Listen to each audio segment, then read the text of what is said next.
Yung hanap buhay natin, renovate ng Panginoon yan. Ipikit mo yung mata mo. Kahit nasa iyo lahat ng access, pag wala yung grace at tapat ng Panginoon, wala magagawa tayo. Amen po ba? Nakuha niyo na yung picture? This is John. Binigyan siya ng, sabi ng Panginoon, in-entrust ba niya yung nanay niya kay Peter? Sabi ng Panginoon, I don't trust big mouth. Peter got a big mouth. Lagi siyang starring. Amen po ba? Amen? Amen. Marami po dyan. Tayo yung mga lingkod ng Diyos. Magpakabanal tayo sa salita, sa gawa. Kailangan lumakad tayo maayos.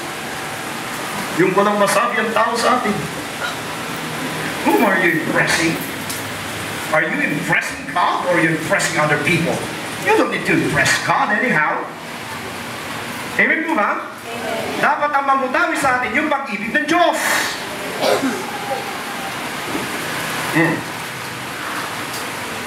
If we don't understand the love of God, the supernatural favor will never be released on us. I'm going to repeat myself. If we don't understand the love of God, the supernatural favor will not be released on us. Bakit ni-release kay John the Beloved yung supernatural favor?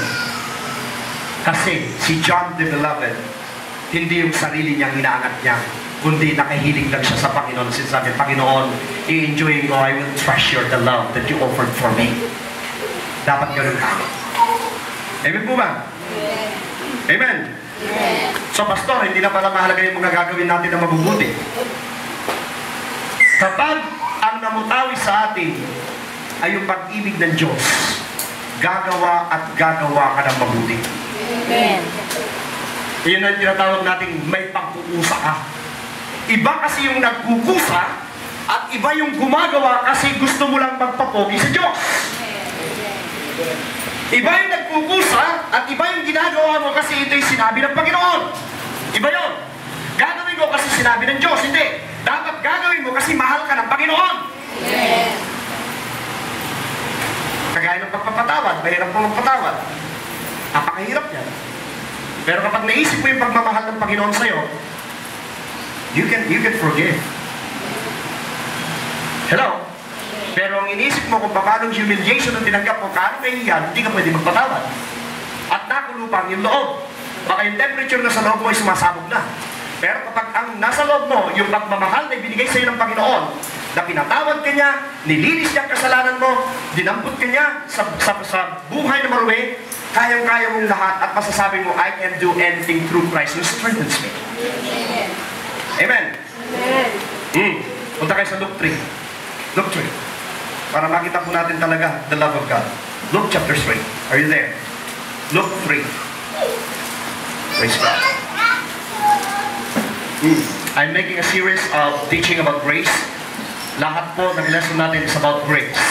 Until the whole church will understand what grace is. Even sa inyong mga bahay. Amen po ba? May tuturo ako sa inyong prayer ha. I've been pastoring for a long time, pero ngayon na bago lang itong natutunan ko, ganito pala. Pag mag-pray kayo, wag niyo sasabihin, Lord, i-provide mo yung aming kakainin, mali. Huwag kayo mag-pray ng gano'n. Lord, i-provide mo ang iyong kakainin, ang aming kakainin, mali prayer pala yun. Kasi pag sinabi natin, Lord, i-provide mo ang aking kakainin, eh, di ba ang Lord ang provider? Yes, He's the provider. Amen? Pero kapag sasabihin mo, Lord, i-provide mo ang aming kakainin, ibig sabihin, wala kang tiwala sa responsabling Ama. Ang responsabling Ama, kahit hindi mo sabihin, ibibigay niya kasi responsable siya. Kasi dapat ang sasabihin mo, Lord, i-provide mo ang aming Lord, thank you po sa pagkain na binibigay mo sa akin. Kasi responsible siya. Amen po ba? Love. Ganyan mag-operate ang love. Hindi mo na sasabihin sa kanya, yung mga asawa ninyo, kung mahal nila kayo, hindi nyo sasabihin, darling, honey, magpadala ka naman ng pera, ang dami namin babayaran, wala akong pang SM, wala akong pang Robinson, wala akong ganito. Hindi mo na kailangan sabihin sa darling mo, kung yan ang responsible. Kung responsible ang darling mo, siya mismo magkukusa magsasabi sa'yo, eto na ang pang-shopping mo. Amen.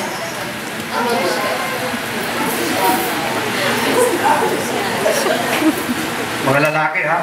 Ako, maraming lalaki irresponsable.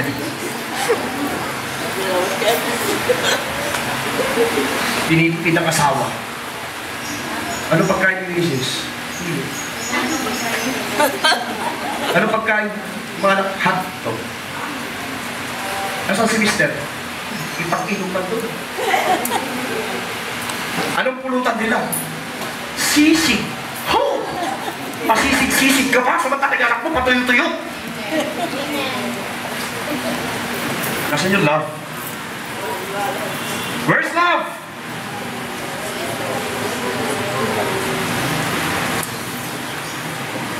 Nung nagmahal si Jesus, hindi niya inisip kung ano yung mga pinaggagawa natin. Basta in-offer niya yung kanyang sarili. And He loves us so much in spite of who we are. Are you there? Look 3. Are you there? Amen. Sabi mo sa katabi mo, relax ka lang, hindi ikaw yun. Sabi mo sa katabi mo, relax ka lang, hindi ikaw yun. Amen? Luke chapter 3 verse 22. Are you there? Amen. And the Holy Spirit descended in bodily form like a dove upon him. Si Jesus Christ po nung siya baptized. And the voice came from heaven which said, "You are my beloved Son, in you I am well pleased." Makita po natin si Jesus tinawag na beloved Son. Pag tinawag po tayong beloved, we don't need to do anything. God provide everything. Yung ministry po ni Jesus Christ, in-equip na siya ng Father God. Kaya sabi na, "This is my beloved Son in whom I am well pleased." Mga kapatid, sa totoo lang, we are all beloved in front of Christ. Kaya lahat iniready na niya sa atin. Kaya ang prayer natin, "Lord, provide mo." No. Thank you, Lord, for giving me everything. Thank you for my job. Thank you for my family. Thank you for the food. Thank you, Lord. You're so good to me, O Lord God. Ganun dapat ang prayer natin. Hello? Beloved. Ang ibig sabihin ng beloved is so loved. Amen po ba? What's this? Tingnan natin yung sa Matthew 17. Go to Matthew 17. There's a revelation here. Sa mga legalistic. Matthew 17. At ito po, first time na marinig dito sa church na to. Matthew 17. Are you there? Amen. We read 3 to 5. Verse 3. And behold, ito po yung Mount of Transfiguration. Moses, Elijah appeared to them talking with him. Si Jesus po ay nagpunta sa bundok, sumunod yung kanyang mga disciples, si Peter, si James, at si John. Amen po ba? At doon sa bundok na, nakita natin yung mukha ni Jesus ay nagniningning. Pagkatapos po, nagpakita si Moses, nagpakita si Elijah, at nakita ng disciples niya, itong tatlong ito ay nag-uusap. Eto na ngayon si Peter. Then Peter answered and said to Jesus, si Peter po talaga gusto niya ma-please ang Panginoon. "Lord, it is good for us to be here. If you wish, let us make 3 tabernacle, one for you, one for Moses, and one for Elijah." Nakita ninyo si Peter? Nung si Jesus, nakita niya nag-uusap si Moses, si Elijah, at si Jesus, sumabit si Peter, sabi niya, "Panginoon, gumawa tayo ng 3 tabernakulo. Isa kay Moses, isa kay Elijah, isa sa iyo." Oh, glory to God. Hallelujah. Amen. Gusto niyang ma-impress ang Panginoon. Ito na yung sagot. I want you to underline this. While he was still speaking, behold, a bright cloud overshadowed them, and suddenly a voice came out of the cloud. Ito po'y kinonfirm. Hindi na po si Jesus ang nagsalita, kundi yung Diyos Ama. Gusto kong underline nyo. "This is my beloved Son, whom I am well pleased." Tapos may katugtong po, "Hear Him." Anong revelation nito? Si Moses po, he represents the law. Sabi mo sa katabi, Moses, para maintindihan po ninyo, represents the law. Sa kanya po binigay ng Panginoon yung 10 utos. Eh sino naman si Elijah? Elijah represent the prophets. Hello? Amen. Amen? Amen. Sino si Jesus Christ? Jesus Christ is the fulfillment of the law and the fulfillment of all the prophets.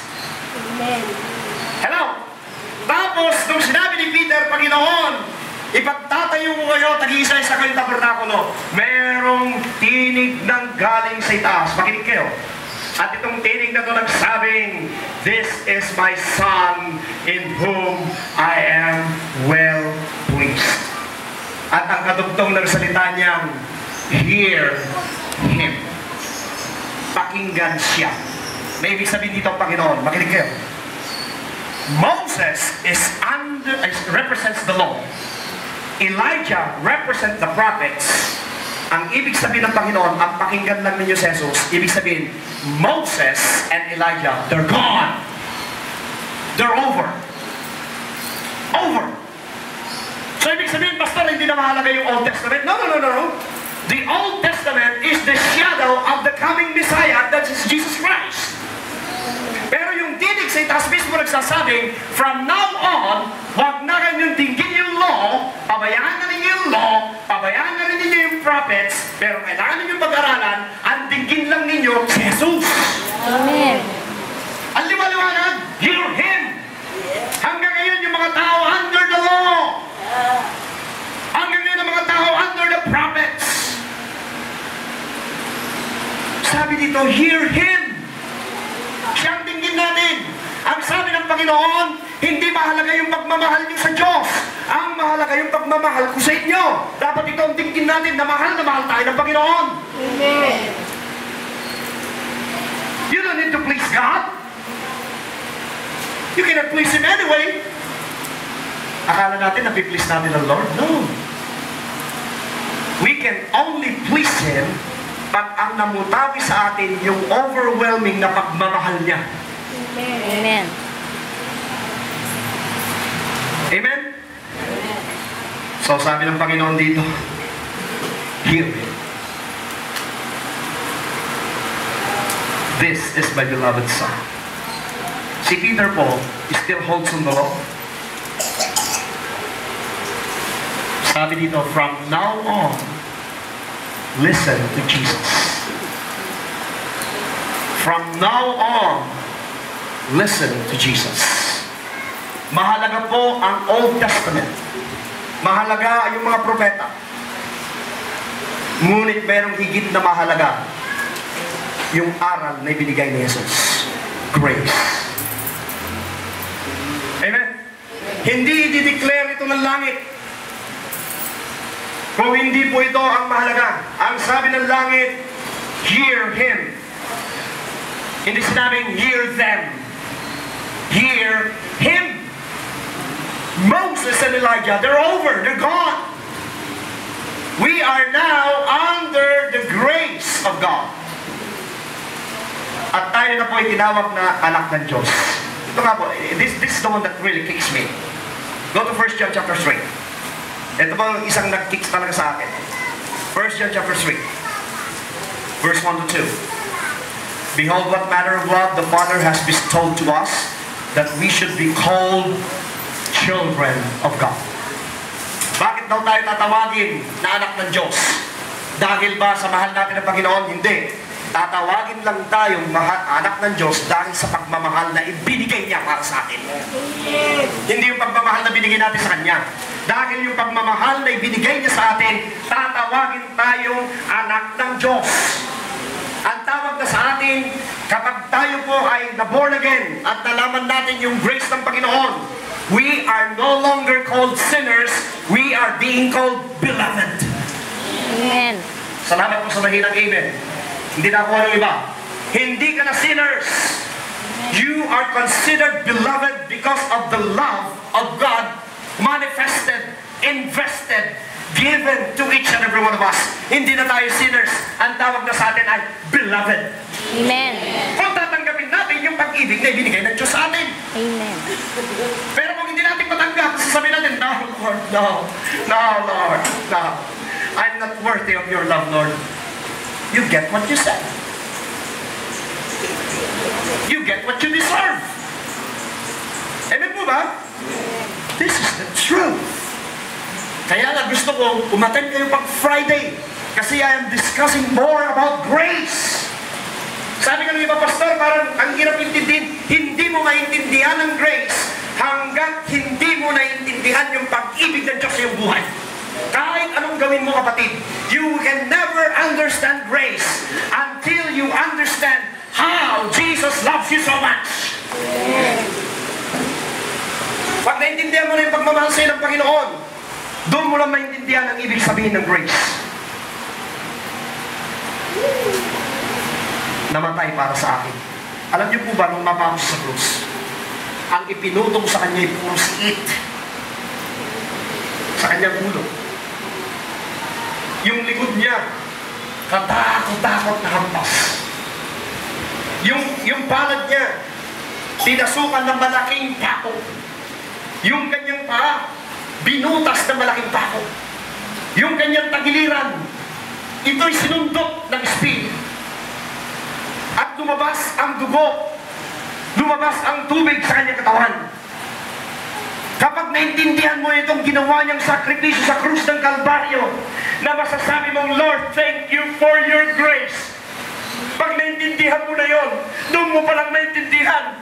At sasabi na mga I will release my supernatural favors upon you. Pero hanggat nila naiintindihan yung ginawa niyang pagmamahal sa atin, the supernatural favor of God will not be released on us. It's by grace, not of my works. I never did anything right. Everything I did was wrong. Everything I did was sin. But God loves me so much. And this is the power of the grace of God. Yes. Hallelujah. Palakpakan natin ang Panginoon. Kaya wala tayo dapat ipagmalaki. Wala. Ngunit ang Panginoon, pag nakahilig tayo sa kanya, sasabihin mo, Panginoon, mahal na mahal mo, Panginoon. Doon niya i-release yung supernatural favor niya sa'yo. Amen. Hindi na tayo gagawa ngayon na gagawin ko ito dahil mahal kita. Hindi. Gagawin ko ito, Panginoon, kasi mahal na mahal mo ako.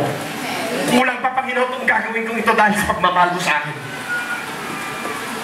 Makakapagbigay tayo ng tithes, makakapagbigay tayo ng offering, makakapaglingkod tayo sa church, makakasayaw tayo, makakataas tayo ng kamay, na sinasabi natin, Lord, dahil sa pagmamahal mo sa akin. Sabihin ng mga tao, hipokrito ka. Sasabihin ng tao, ganito ka. Oo, masama akong tao. Ano pa bang gusto nyo malaman? Mamamatay tao ako? Ano pa bang gusto nyo? Magnanakaw? Lahat pa ba? Gusto nyo? Ano? Sige, ako lang pinakamaraming tao. Pero pinupuri ko ang Diyos. Hindi ako hipokrito, pinupuri ko kasi mahal na mahal ako ng Panginoon. Oh, glory! Palakpakan natin ang Panginoon. Kaya ngayon may dahilan na para kayo magpuri sa Diyos. Yung iba po kaya nahihiya tayo magpuri sa Panginoon. Hindi tayo makapag-invite sa church kasi iniisip natin, mag-i-invite ako sa church. Itong tao ito nakikita niya isa akong makasalanan. Kaya ka nga nag-i-invite sa church para sabihin mo sa tao yan, mahal na mahal ka ng Panginoon. Amen. Kagaya mo rin akong basura ang buhay. Wala tayong pagkakaiba. Ngunit ang pagmamahal ng Panginoon, kaya ako pupunta sa church kasi mahal na mahal ako ng Panginoon. Hindi nyo ba lang pagkising ninyo sa umaga, pagmamahal ng Diyos yan? Amen. Amen? Huwag natin kagayan si Peter. Si Peter po, gusto niyang i-impress ang Panginoon. We are now sons of God. We're no longer sinners. 1 John chapter 3, verse 1 and 2. We should be called children of God, therefore. The world does not know us. Hindi alam ito ng mundo. Because it did not know Him. Sa iba, kahangalan ito. Kahit na yung mga nagbabasa na ng salita ng Diyos. Beloved, watch verse 2, beloved na naman. Bakit beloved? I love to be called beloved, just like John the beloved. Sa lahat ng disciple ni Jesus Christ, si John lamang ang tinawag niya ng beloved. At itong tinawag niyang beloved na to, hindi man masalita, hindi man madaldal, hindi man niya sinasabi ang gagawin niya sa Panginoon, nakahilig na siya sa pagmamahal ng Panginoon. On the last days na nasa cross siya, siya lamang ang naiwan. Lahat itong mga nagmamarunong, lahat itong maraming nagagawa, lahat na marunong magsalita, nawala lahat. What's this? Beloved, now we are children of God. And it's not yet been revealed that we shall be. But we shall know that when He is revealed. This morning, you will know You are no longer sinners, but you are called beloved.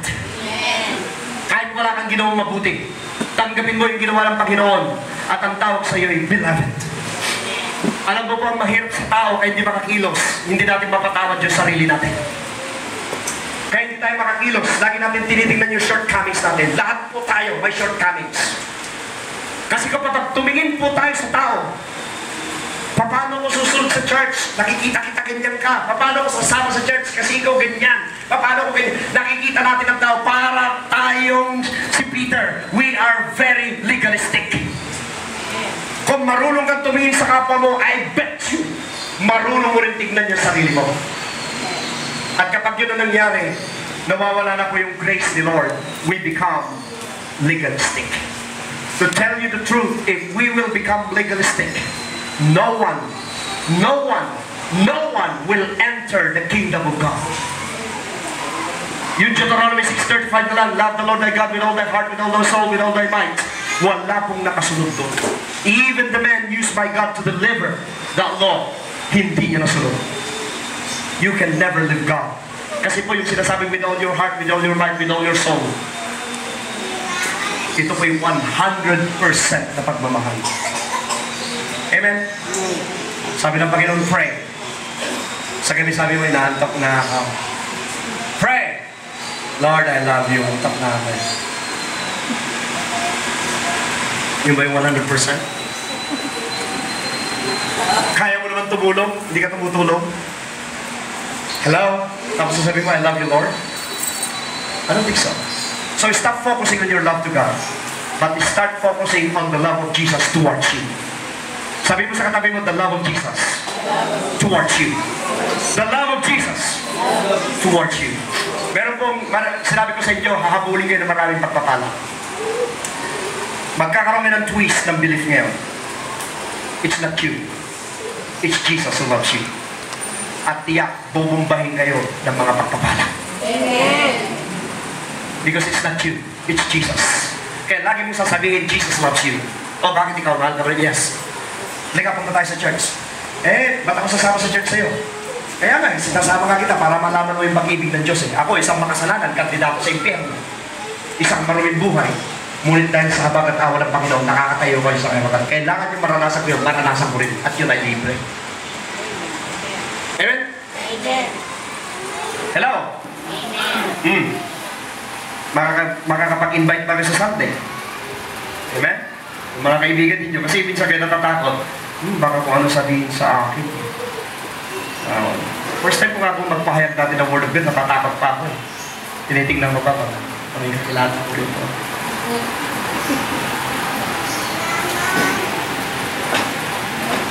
Hello. Tapos nag-worship leader ako. Yung pala, kakilala ako. Yung ibang kasama ko nag-worship, kainuman ko rin.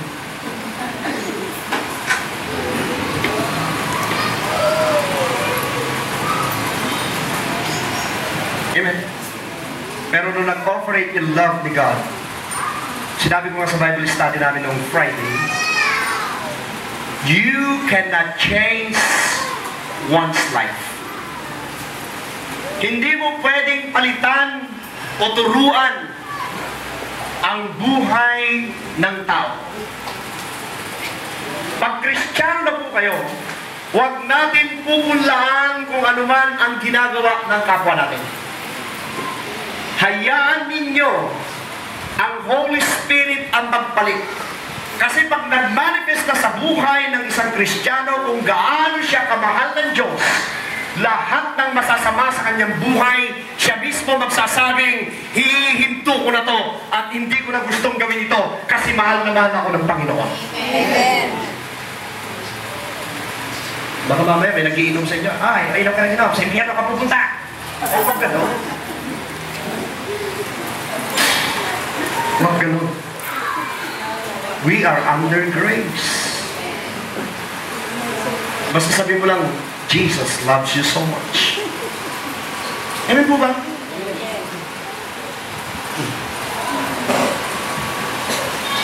Nakita ninyo yung teaching ng church nag-iiba. Because we are now under a period of grace. Kung gusto nyo pang maintindihan nyo more about grace, Huwag po kayo kung kani-kanino makikinig sa internet. Punta kayo kay Joseph Prince. Yun ang pakinggan niyo. Siya po ay talagang siyang pastor ng grace. Makikita mo pati, ang Panginoon po, nag-ooperate siya by grace. Sino may mga bak na malalaki ngayong umaga dito? Gusto niyo bang mapulo ng pagpapala yan? Amen. Gusto ng Panginoon mabayaran mo lahat ng pagkakautang mo? Amen. Gusto ng Panginoon guminhawang yung buhay? Kasi nagawa na niya ito. Nagawa na niya. Sabi mo sa katabi, nagawa na niya. Nagawa na niya. Kaya kung nagawa na niya, ang gagawin mo na tatanggapin mo. Paano mo matatanggap kung yung sarili mong inuuna at sinasabi mong, I love you Lord, this is the what I'm gonna do, this is what I'm gonna do for your glory. No. You need to remove, you need to delete. At sasabi mo, Lord, hayaan mo ang pag-ibig mo ang makita ko. Napakabuti mo sa akin, O Diyos. Amen. What's this? Colossians chapter 1. Colossians 1. Hallelujah. Are you there? Amen. Colossians. Dapat excited kayo rito, ha?